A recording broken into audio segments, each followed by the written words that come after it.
What's going on, Geeks? You're listening to episode 431 of the Geeks Under Grace podcast. My name is Cody Armour. I'm here with Jonathan Nichols. What's up? And Andrea Riccati. Hello. This week, we're geeking out about the end of the console wars, Ben Solo's return, and other things that don't exist. Like Santa Claus. Oh no! Hey He went Hey there. now. Hey now.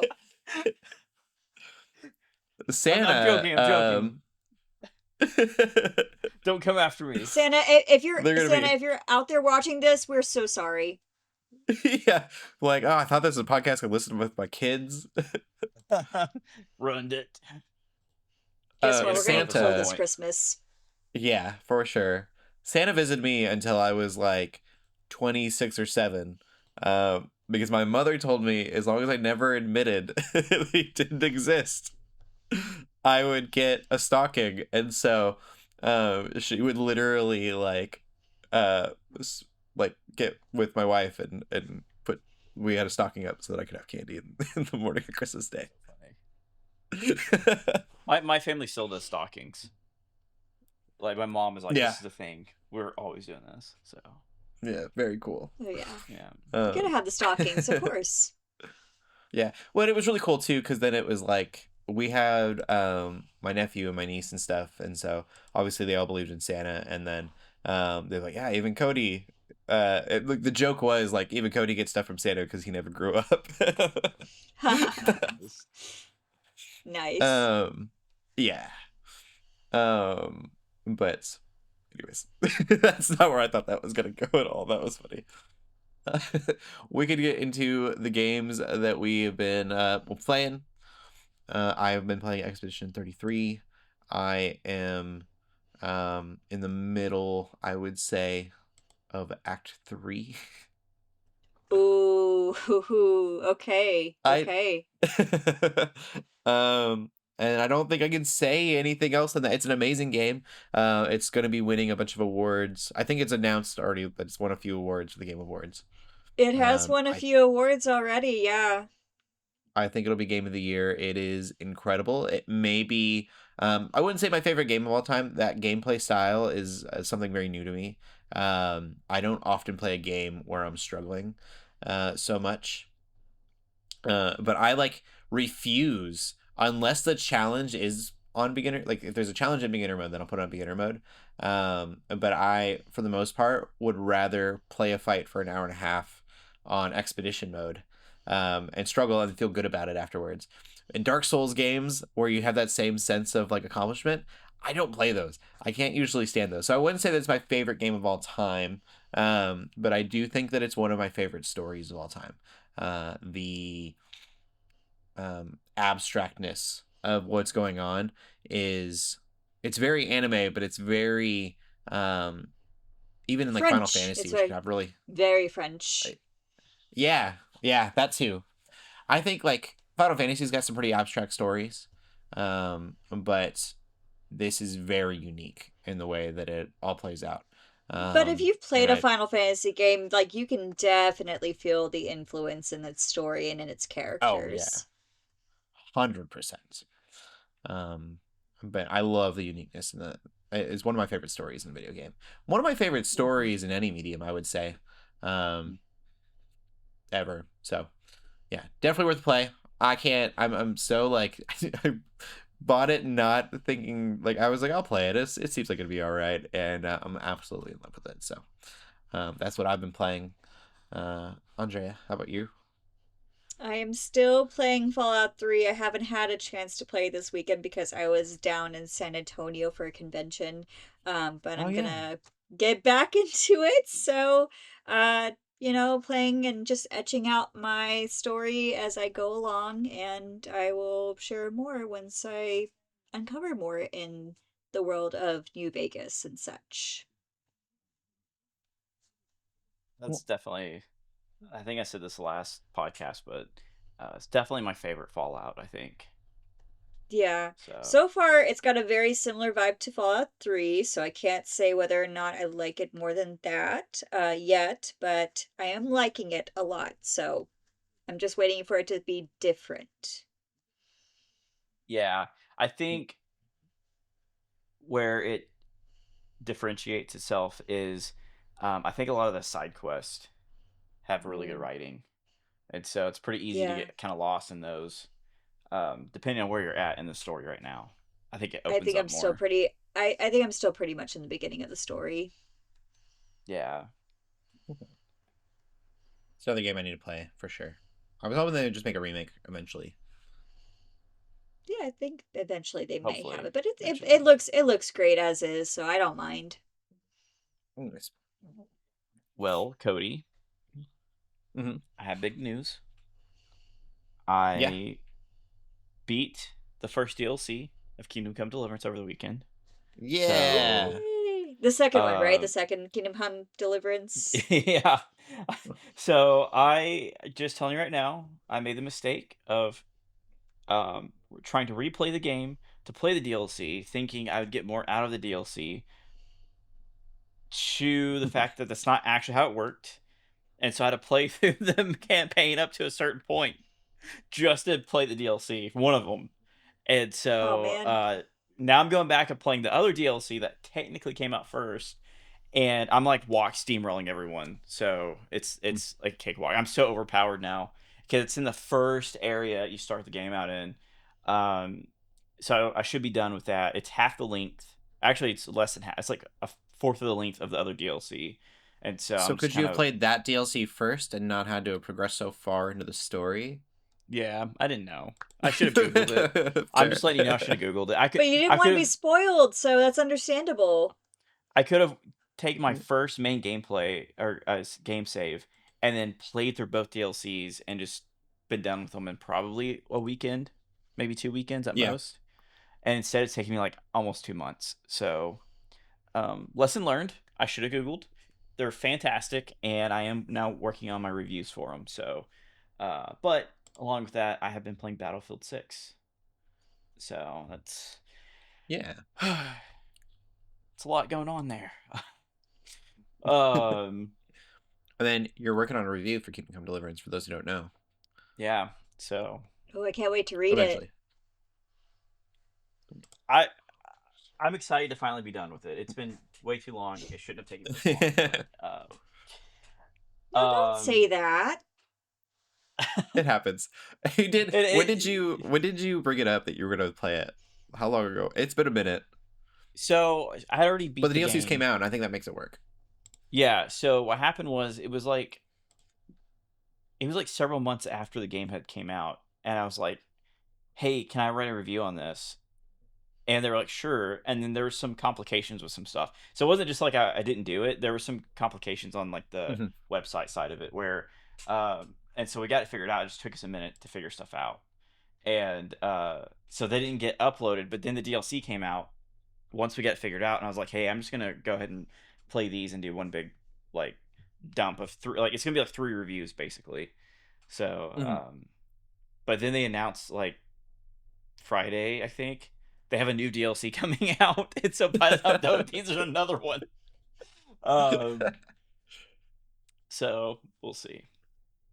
Well, use the same save file for that I yeah, DLC. 100%. Um, actually, I'm not because no, I will. Never mind. Oh, are you not?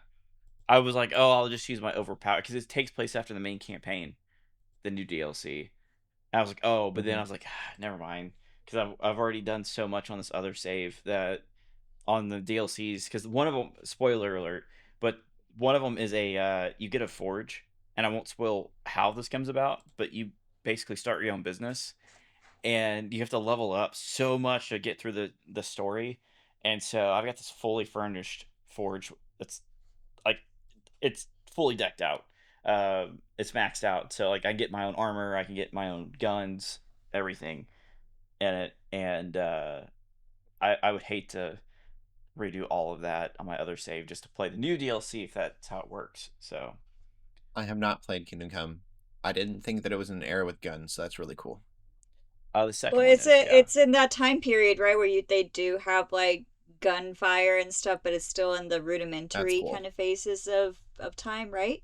Yeah, they actually make the joke that it's kind of hit or they make the joke about it's a 50-50 chance that you're going to shoot the other person or blow yourself up every time you shoot it. So, and they're not at, there's no Oh, crosshair. this gun thing. No, Yeah, it's never gonna be a thing.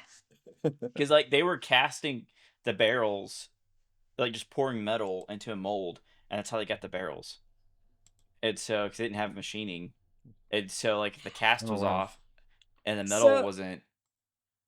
I played Age of Empires 4 quite a few years ago, and one of the things I really liked in that game that maybe other people wouldn't, but because I'm a nerd, after you beat the campaign, there's like a list of videos of how they created like the weapons and the machinery and stuff. It's like a little mini documentary in the game. Uh, That's that's cool. like you could actually find on YouTube. So I thought that was really cool. So it's like, oh, you get to learn like why they have like chainmail, what is chainmail made out of, how these trebuchets are used, and how were guns used back in medieval times, and you know how they didn't work very well either. So that Mhm. actually segues really good into that too. Yeah, that's It's crazy I because I will. bet there was 100% people out there that were like tech. There were tech guys who are like, yeah, no, guns will. You mentioned the guns will never take off, and I'm like, I bet there are literally people that are like, no, they're too dangerous. You'll blow yourself up. I just trust my sword. Guns aren't going anywhere. Yeah, there's actually a joke in the campaign where someone says that they're like, ah, that's never gonna go anywhere because That's like so they're funny. so dangerous. Yeah. Um, there's a joke about that couple, maybe twice actually.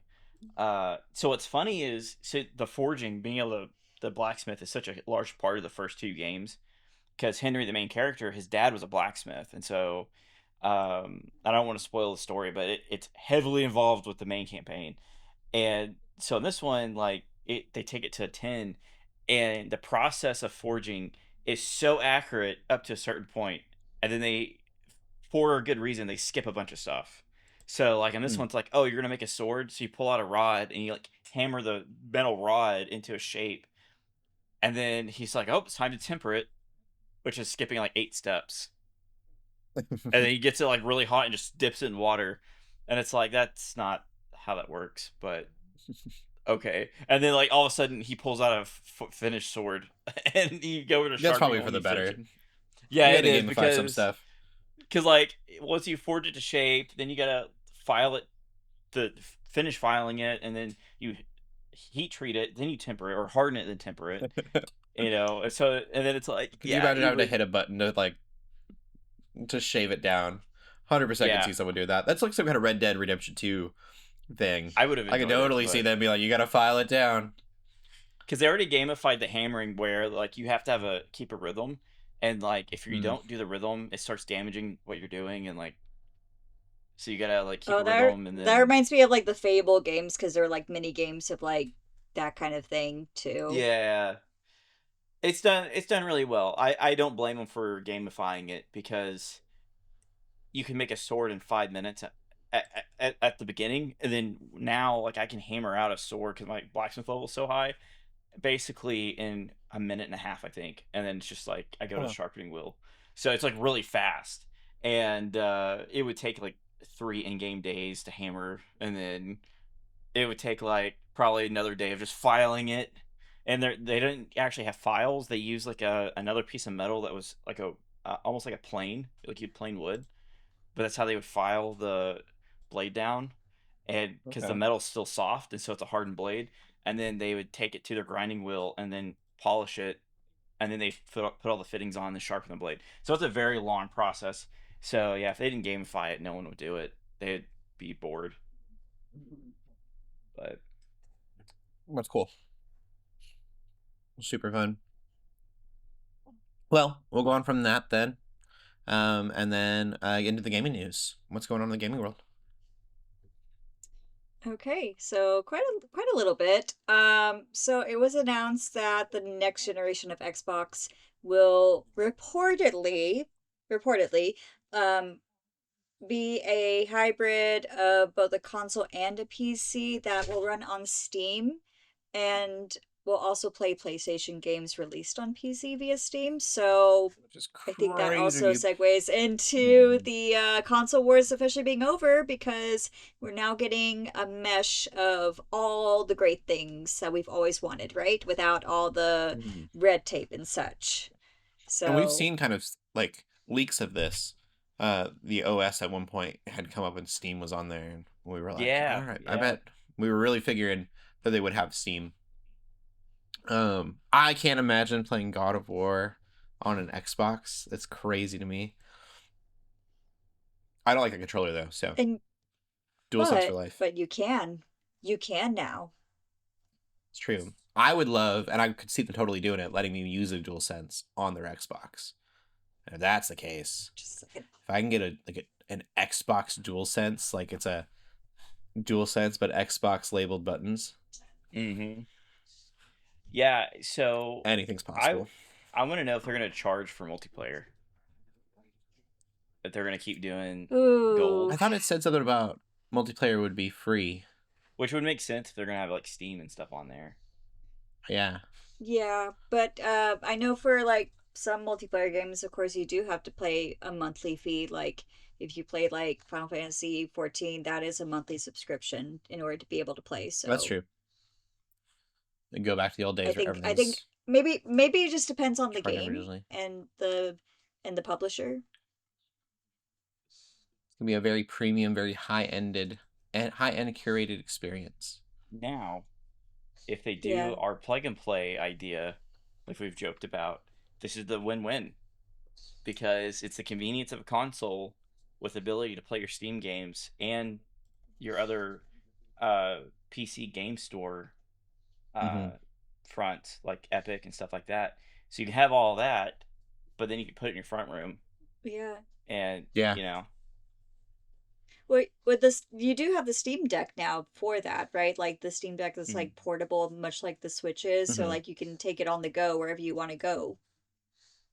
And I think the big thing with the Steam Deck is some of the online multiplayer games don't work because it's on Linux.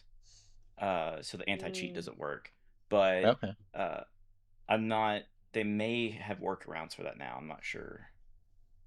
yeah. I'm I think curious what it's this just will also interesting do that to we're Nintendo's. Oh, sorry. Mm-hmm. Uh, Nintendo's relationship with Xbox, just because um they were getting so close, but if they can get Steam kind of on board, then like Nintendo doesn't really need to be there in Xbox peripheral, and Nintendo hasn't exactly mm, played super nice with Xbox. I feel like it's been kind of a one-sided relationship, from my viewpoint, and so I would be yeah. curious if we're playing Nintendo games on this Xbox at some point. That would be massive. You wouldn't need another console. I think for now maybe Nintendo is going to be exclusive only just because it has Mm-hmm. like that reputation of like, you play Mario on a Nintendo console or Nintendo Yeah. product. You know, I could never see myself playing Mario on PlayStation. I just can't see myself doing that. Yeah, it's gonna be a wild future. I'm curious how it'll all go. I think you're right. I think it's probably more likely that Nintendo's partnership with Xbox kind of drifts a little bit, and Xbox kind of leans more into the Steam world. Yeah, yeah. I do like that. I do appreciate how gaming has become more accessible with this new technology, which I think is it bodes some good things in the future, like some Mhm. maybe even re-releasing some older titles that haven't seen the time of day in a long time. Mhm. So we'll have to wait and see for that. Yeah, well, it's exciting. And that actually segues to the next bit of news. Another leak of some screenshots shots of a canceled multiplayer God of War game that was going to tease a return to Greece and an infamous former villain, according to this article. However, it is canceled, which means we're never going to see it. So take of that what you will. Apparently, it was just Yeah, showing some locations, not necessarily a lot of characters, but it would have been multiplayer, and that's a very interesting approach for that franchise. As where you have Kratos as the face of the franchise. I can't really imagine a multiplayer approach to God of War, but Mhm. That would have been Yeah, like I interesting would to be curious what the see. I don't know what characters you guys are, think. and I would be curious like a lot of I feel like a lot of it's time based, like hitting the buttons, quick time events. Mm-hmm. And so would you be quick Yeah, time eventing against each other, which could be cool. But I really don't know how, like you said, I don't know how that would really play out. yeah. The only character that I think they were hinting at in this like was Hades. So Yeah, not even Kratos himself. that's crazy too. Yeah, but it's a it's a canceled game, so we're never gonna see it. We'll never know. And we'll never know what could have been. Maybe one day, who Yeah. knows? Last but certainly not least, the PlayStation 2 just turned 25 years old. Old enough to vote, old enough to do a lot of things. And this was a great period of gaming if you were around for it. And if you were too young Yeah. for it, then boy, did you miss some great years Don't of tell me. games because trying not to make anyone feel too old, but this was a great time to be Hmm. introduced to a number of wonderful titles, such as we did have Twisted Metal. If anyone played that Yeah. series, I know the TV show Yeah. came out a couple years Yep. ago too. So that came out on the PlayStation 2. We had the Sly series, Sly Cooper. Um, Hmm. that I had never have not played that, but that looks very fun. If you like more Jack and Daxter, Ratchet and Clank, which are also on this I list, mean, Downriller all of Sly them were Cooper on the too. PlayStation. Yes, like Cooper, Jack and Daxter, Ratchet and Clank, all from the PlayStation 2 era. So lots of memories right there. Prince of Jak Persia, The 2 is one of Sands my of top 5 favorite Time. games of all time. I still need to play it, but it looks so Oh, fun. Jak 2 is And I so need to good. play the Ratchet. I need to play the Ratchet and Clank games too. Those look really Yeah. fun. You had the Tony Hawk's Pro Skater games, especially number 3. That one was really popular. I remember there were some knockoff titles of skateboarding as well. The Guitar Hero series, started to take off during this time with Guitar Hero Mm. 2. I remember that being very popular. Yep. Gran Turismo 4 with the driving simulator. That also became very popular. Uh, if you're a Disney fan or role playing game fan, you might remember Kingdom Hearts was released on the PlayStation 2 first. Um, Very, very special time Wow. for young Disney fans. Uh, we have Devil May Cry 3, Dante's Awakening, and such from Capcom. So, yeah, lots of great ones. Eco from 2001, Ratchet and Clank, lots of Taken 5, Metal Gear Solid 2 and 3, Resident Evil 4, Silent Hill 2, Okami, Shadow of the Colossus, Final Fantasy X, Grand Theft Auto San Andreas, God of War 2, speaking of, and many, many more.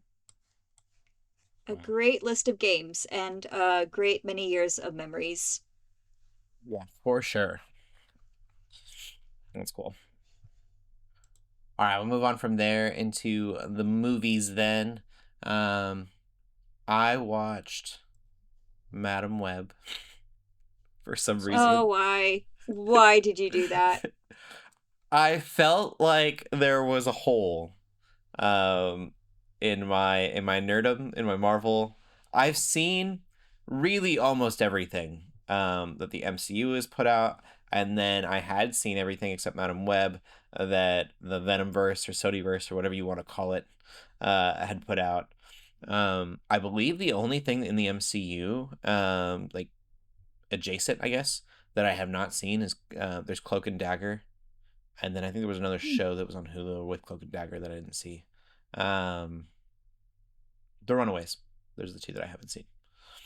Um, and so I was like, we'll watch. I was like, we need a movie for the podcast, and there, there's literally a line. Most people know this. This is a little outdated information, but there's literally a line that says, "When you take on responsibility, the power comes." Is that a twist on which is Spider-Man's line of, with yeah, great power great. comes great That's great. responsibility? I'm gonna see myself Yeah. out now. Yeah. Um, Listen, just because you I can see something doesn't mean you should. yeah. I was a little Tell disappointed. it to myself all the time. Someone told me that a Madam of the Web, you're the Madam of the Web was an actual line, and it wasn't, and I was genuinely bummed It's about that. Madam Web in time. Yeah. Uh, oh, its What pacing's are we? Some kind of weird. Madam Web? I'm trying to think of it. Let me look at the cast. My biggest problem, and I don't want to be too mean to him. I don't know his story. Um, Tahar Rahim, who plays the villain. His Everyone's writing was bad, but his delivery of the writing was bad. He does this weird, like, for one of the scenes, someone comes to realize something, and so that he's like setting up, and so he does this like weird head turn, to like really emphasize that he's like, that was my plan all along, like, and that would be. I don't know if it would necessarily be his acting. Like, it could be the directing was really bad if they told him to do that. um, I haven't seen him in anything else, and so I'd like to see him in more and know, you know, is it the actor or is it the movie? I would hope and think that it was probably the movie. It's sitting at Um, 10% Rotten Tomatoes. I don't You think are a Dakota very Johnson did brave bad. soul, sir. Now I've got to watch I it. don't think Dakota Johnson did bad with the line she was given. I think she did right. Adam Scott as Ben Parker. Didn't realize that was a thing. Well, I'd forgotten that was a thing. He does his lines okay. But yeah, it's the girls are. I'm trying to think. I could spoil this movie. No one's gonna watch this movie. Nobody cares. The three like Spider Women. I made a joke, so I was like, "There's no way that'll actually happen," and I was right.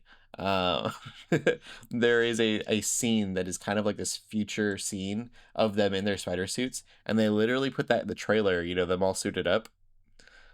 They never suit up in the movie. Like, they suit up for that scene in the future, but the movie isn't about them. Technically, it's about Madam Web, so I give it to them there. And so they don't suit up again until like not the end of the movie, like for the end of the movie, but at the end of the movie. It did, like, I'm looking at like a promo photo shoot of them in their costumes. It is literally like a minute 30 of screen time. That's hilarious. Yeah. I'm so sorry. And then the Madam Web, like, they really didn't do well on her suit. That she again gets at the very end. It's not part of the movie. I will say, I kind of like the what's his name, Ezekiel Sims, the villain. I did like his suit. I think if it was Forget it's done supposed in to the be Sam Raimi Ezekiel. universe, yeah. If he was in the Sam Raimi universe, I think that suit would have killed. He was like a bulked out black Spider-Man with red like webbing. It looked cool. So yeah, that's that movie. I watched it, so you didn't have to. Thank you. Thank But you for your Jonathan will now. sacrifice. Yeah, now I'm gonna go watch it. You sold me on it.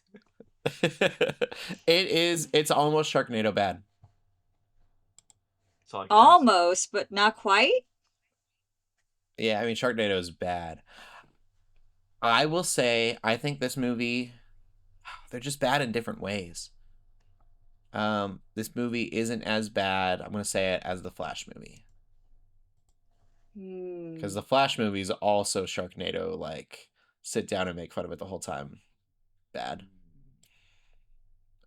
I want to know, we can move on from this, but I want to know, I want, like, the pitch room where they were like, they knew they were making bad movies, they had to have, and they were just like, what was Sony's plan? Like, why were they making bad movies? Like, it was this and Craven, and like I feel like Craven the Hunter they thought was going to be a good movie, but Madam Web, if you watch like the trailers and stuff and you watch like the interviews, nobody thought that was going to be a good movie. No. I'm sure Yep. some executive had the idea. Maybe they were sitting on a script and they were like, you know what? We just need to get this out so we can move on to something bigger and better. Maybe that's what they were thinking. I don't know. I don't know. I gotta say something, Cody. Yeah. The Flash is sitting at a 63 critic score and 81% audience scores. So I feel like it's a better movie than Madam Web. They're wrong. It's so bad. Everyone just like Keaton's Batman. Have you seen The Flash? I haven't. No. Oh, there is a scene where Batman is literally he's got like a cable. It's Ben Affleck's Batman, who I think looks great. I know a lot of people didn't like that suit. I like the navy blue suit. But he is like there's a car. He's attached his hook shot to the car, and so he's being dragged along by this cable, and the cable literally, like he's on one side of this light post, and then he's on the other side of the light post, and the cable would have had to have wrapped around, for that to have happened, but it just clips through the light post on the interstate. Oh, wow. Yeah, it's very obvious. Really cool. You'll see it when you watch it. I literally paused it. I was like, I had to have seen that wrong. And then I played it like 4 or 5 more times, and no, he just clips through a whole pole. Yeah, that movie is rough. But I was laughing. I really enjoyed The Flash. It sounds like with For being bad a bad movies, movie. you can't watch a bad movie by yourself. You need at least one other person to watch with you and Yeah. just riff off on Hmm. how bad it is. So I would need somebody to watch it with. Like I watched the first 2 or 3 Sharknadoes. I don't know how many there are now. Um, Knowing they're bad movies, but they were just enjoyably bad. Definitely a thing. I think that's the problem, Jonathan, is Flash is enjoyably bad. Madam Web is just bad. Yeah. Like Yeah, that's fair. painful bad. It sounds painful bad. Yeah. You got to sit watch the same because she sees the future, right? So you're watching the same scene over and over as she's literally like playing this scene and then goes back in time to fix it. And then you watch the scene and it goes back in time to fix it. And I get they're trying to train the viewer, but it was like, we get it. Probably they're doing it wrong. Yeah. We were joking that like she had almost like an everyone, not every, that's so Raven, like shock every time she came It back. zooms in on her eye. I wish it would have. It was so funny. Only on Disney Channel. We can move on. I'm sorry, guys. I can't. Andrea, what have you been watching?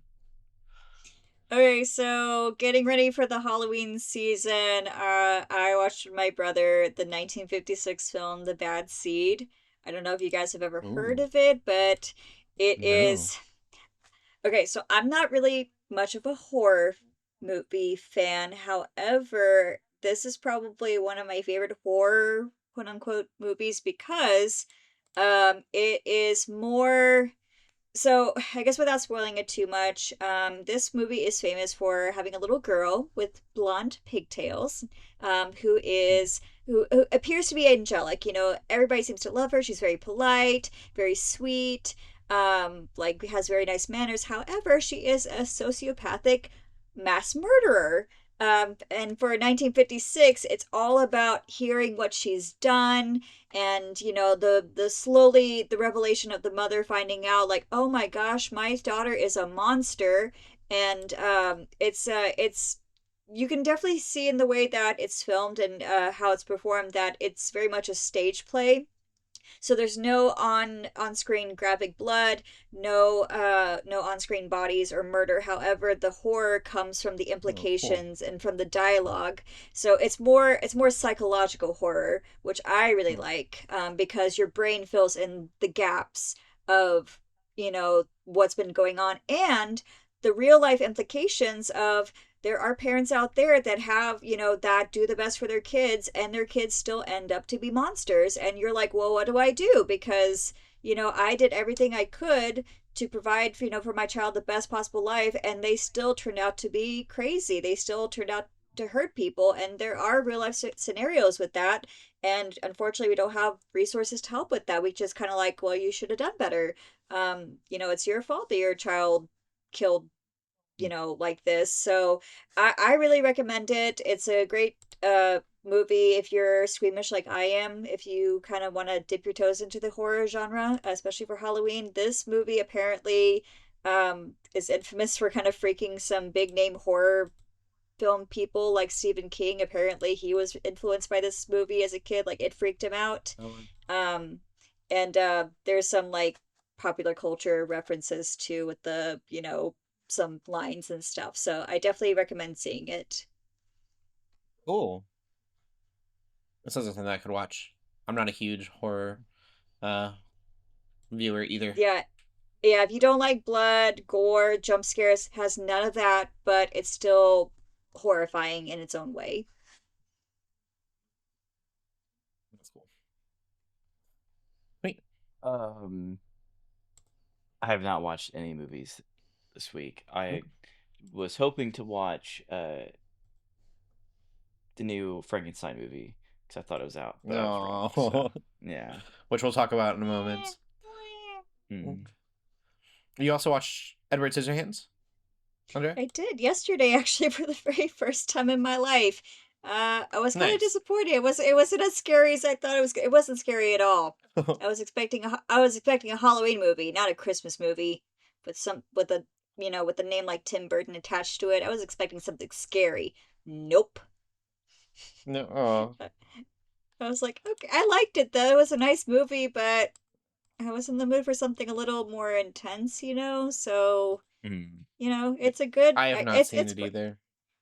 It was surprisingly very quaint and very cute. It's surprisingly very. I thought it was pretty family appropriate. If you have older kids, it's a cute movie. It's definitely like a fairy tale. Like what if, like if Johnny Depp does a great job, and it's a cute movie. Jonathan's eyes got huge when I said that I hadn't seen it. Yeah, I was just expecting the podcast right now so Cody can watch this.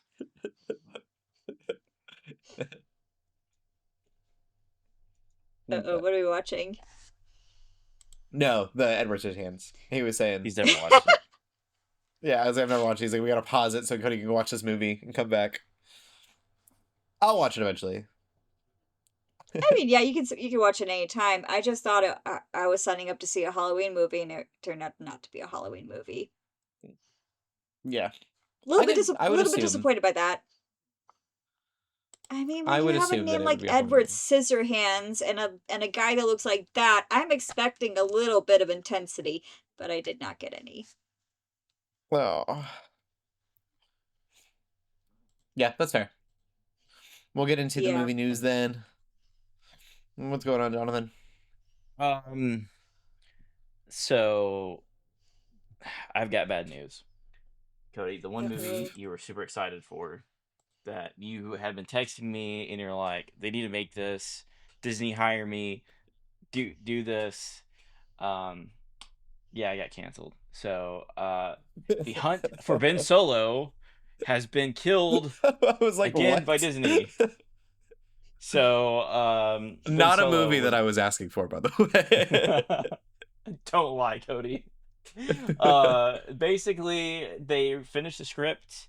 Let's see, as Adam Soderbergh, and then Adam Driver had pitched it, and Kathleen Kennedy is like, I've never seen Disney kill a finished script as fast as this. So either it was really, really bad, or they just don't have good taste. I don't know which one. With Disney nowadays, you can never tell. I know, especially with Star Wars. Kinda. I'm still waiting. I would like a season 3 of Andor, is what I want, Jonathan. Maybe a movie. It takes place right after Andor. We don't need that. It perfectly. What are you talking about? There's Rogue One. That's it. Well, actually, no. Sorry. Episode 6 that continues on the Andor story, because literally Rogue One, and then you segue into That's true. first episode. So Right into 6. it's complete. You don't need more than that. I guess. Gone are the good old days. I don't know about this Ben Solo thing. I know a lot of people are upset about it.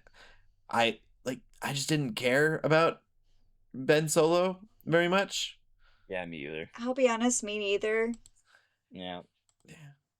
I read a No, thing no, about how no he was offense to Prince Adam of Driver. Two. No, Yeah, I mean Adam Driver's yeah, fine. no, yeah. I saw a thing where he's Prince of 2 different planets, right?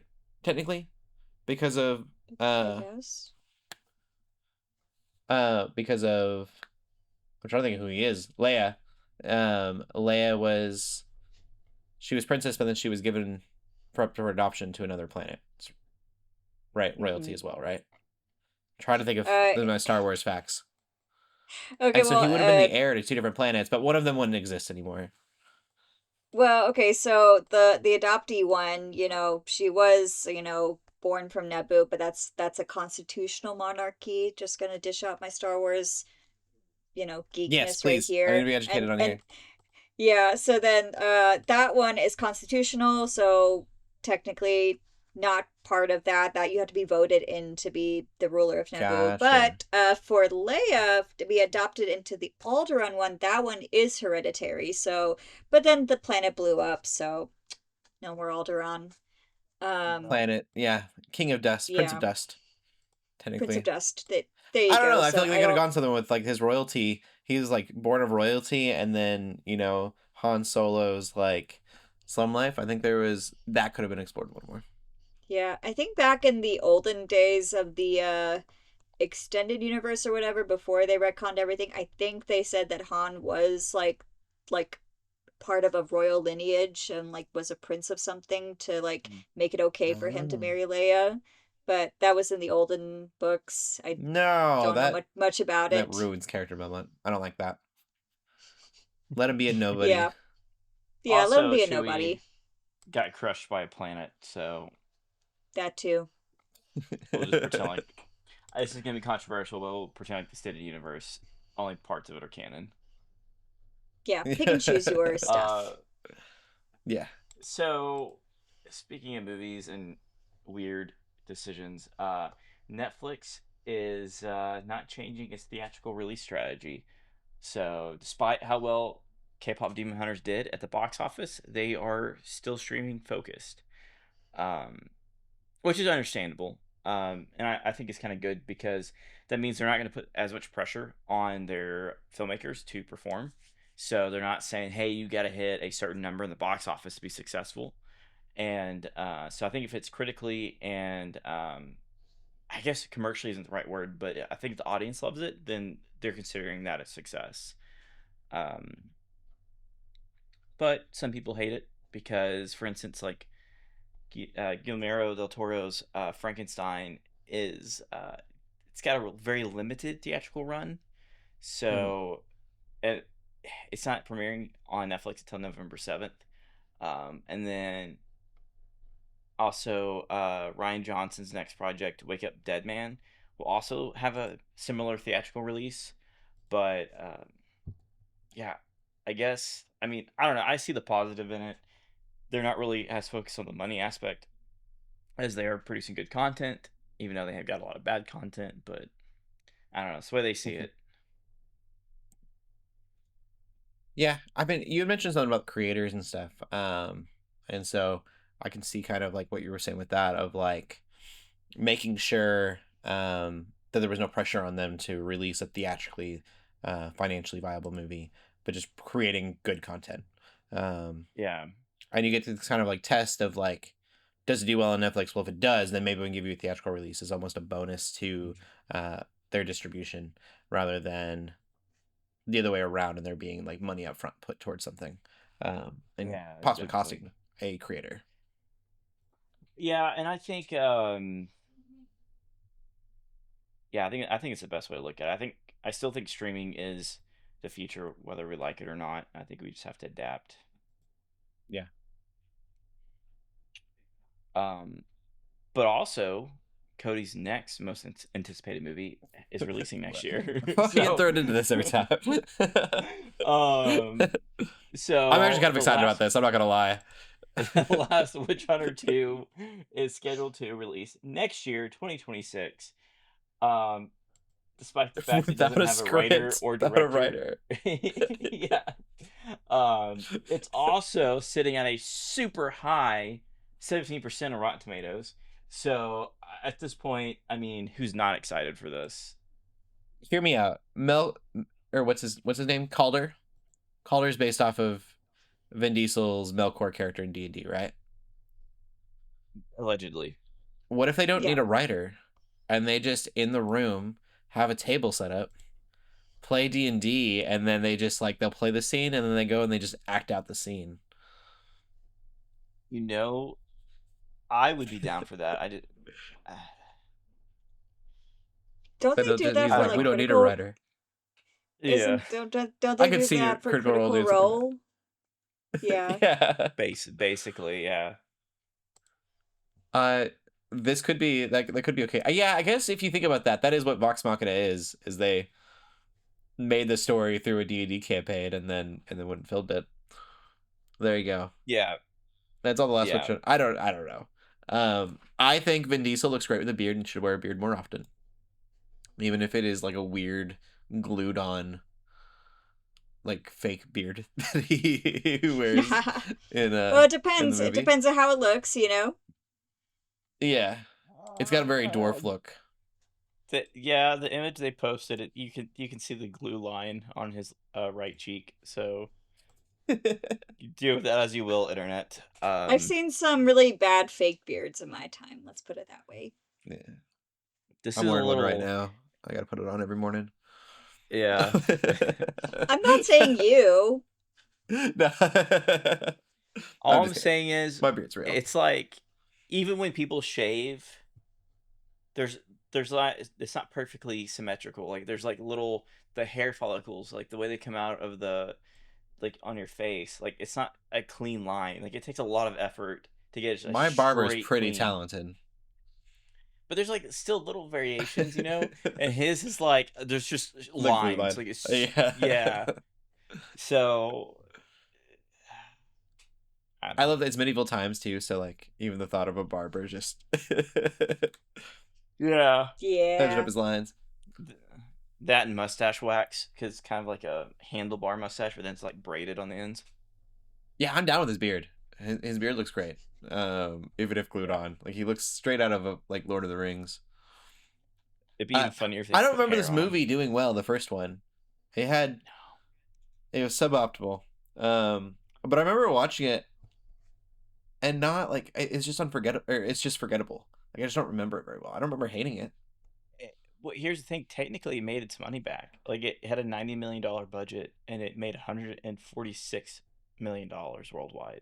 So technically, like, apparently, so technically, it needed a break-even point of 225 million. So it didn't quite hit that, but I mean, it didn't do the worst. So you brought up Michael Caine too, coming back out of retirement for this. I'm hoping. I feel like it's big back, so there's no director or writer. I'm hoping it's good because they're clearly passionate about it. Mm-hmm. Even Like, a bad Vin movie, Diesel if there's the right amount of passion, you know, you can tell, you know. Mm-hmm. Yeah. I mean, think of like Cobra Kai. There's not a whole lot of money that was going into the first season of that, and it was wonderful. It was like a YouTube show. Like with a very passionate fan base. Yeah. It's not fair to call it a YouTube show, but because it was on Red, but it was low budget. For sure. Video Game High School, another low budget one. Great show. still good. Yeah, so it's possible. Maybe it'll be good. But that's all the movies. I have not watched any TV this week. You haven't watched any movies, Jonathan, but what TV have you watched? So I decided to try Always Sunny in Philadelphia. Oh, nice. Are you over your Resident Alien thing? Not yet. It's just Okay. Lauren, because her schoolwork, we haven't been able to really watch TV. So I'm like, Uh, well, I need to watch something by myself. And it it's a good show. Have you guys watched it before? I have not. I've seen clips. I've seen clips and it does look like something I want to check out at some point. So that's kind of where I was at. Like I kept seeing clips and I kept laughing at it. So like, oh, I need to watch this. It's very so it's TVMA, but it's like borderline PG-13. Um, Okay. it's very politically incorrect. Um, so if people are Well, so sensitive is to The that, Office, please. and I'm watching that right now. Okay, so there you go. I like it. It's a lot of fun. The first couple of seasons they filmed with a older camera that is basically recorded to like a tape, so it has that feel of like almost like a home movie, and that was on purpose. And so the camera is just being handheld the whole time, and it's just following people, and like there's cuts and Oh stuff, wow. but the way it's done, it feels like you're someone recording, like another friend in the room recording it. Um, but it's a fun show. It's like I said, it's definitely mature. Um, I don't know if it crosses over into maybe like Peacemaker mature, but it's TVMA for a reason. But yeah, I'm enjoying it. Cool. And Andrea? How far have you? Oh, how far have you gotten? Was what I wanted to ask. Oh, I think I'm 3 episodes in. all right. Okay, nice. Wait, so For me, oh, my bad. sorry, I didn't mean to cut you off. I was gonna say Danny DeVito's in it, but he's not in it until the second season. So I'm patiently Oh, waiting. I Okay. didn't know that. Okay, I Mm-hmm. didn't know that. I thought he was there from the get go. Mm-mm. Interesting. Hmm. I'm still watching The Office, so about the same as I as the last couple of times that I mentioned it. You know, I'm enjoying it. Um, some not a lot of new revelations so far, but I'm just enjoying where the journey's taking me with the deranged Michael Scott and his crew. Cool.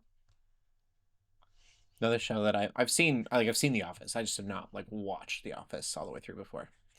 I know some people have seen it I like don't 8 or 9 I times. I I honestly don't think we're gonna watch it all the way through. I think we're just gonna watch it up until Michael leaves because my brother was saying like it's not as good after he leaves. It's like it Hmm. kind of lost the spirit.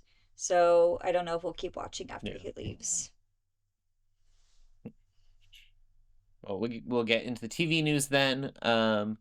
We've got only one story, so it'll be quick. DC Arkham series that was gonna be in the Matt Reeves universe. James Gunn has confirmed that that is dead as of right now. It just didn't work out, was their words. Uh, and so I can kind of get that. Like Matt Reeves' villains aren't as fantastical as you would kind of want, or at least I would want for an Arkham series.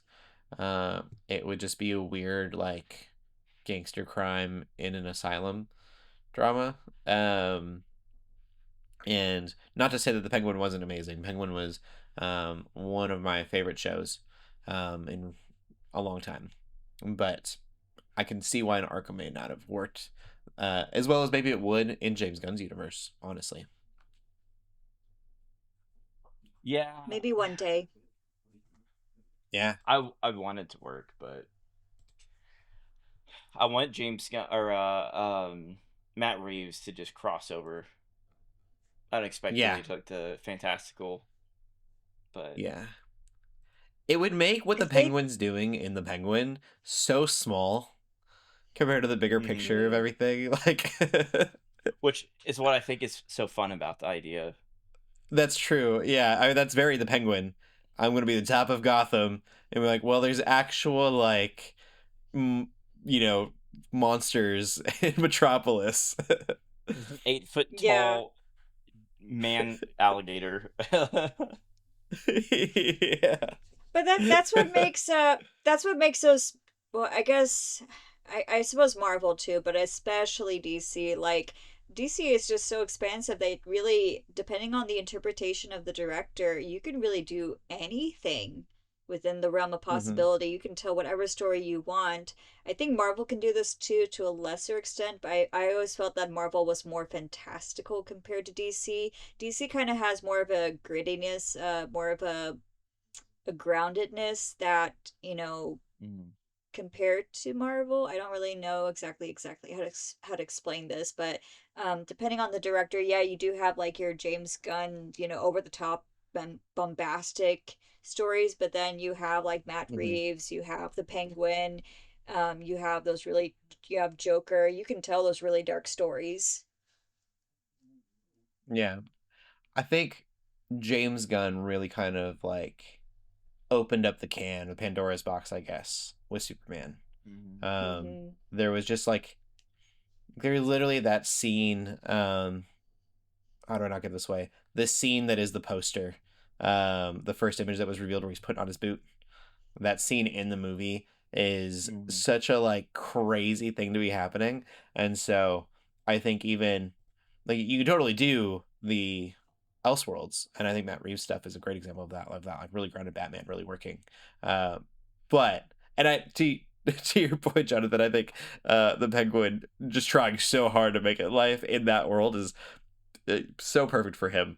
Yeah. But I think that Joker in Matt Reeves' universe, if they decide to make that scene canon or not, doesn't fit the grandioseness that a Joker in Superman's universe, James Gunn's Okay. Superman universe, could do. He's not just a crime sociopath. He's like got access to ridiculous, bombs and things, and um, just all sorts of wacky nonsense. I think with Batman too. Um, he needs to be able to a Batman that like lives in the Superman universe James Gunn's created is going to have to not just drive a car but drive like a Batmobile, and not something that he's just kind of Yeah. hot rodded in his garage, which That's is something cool. that I love it, but I think you could do with if they wanted to go fantasticals, like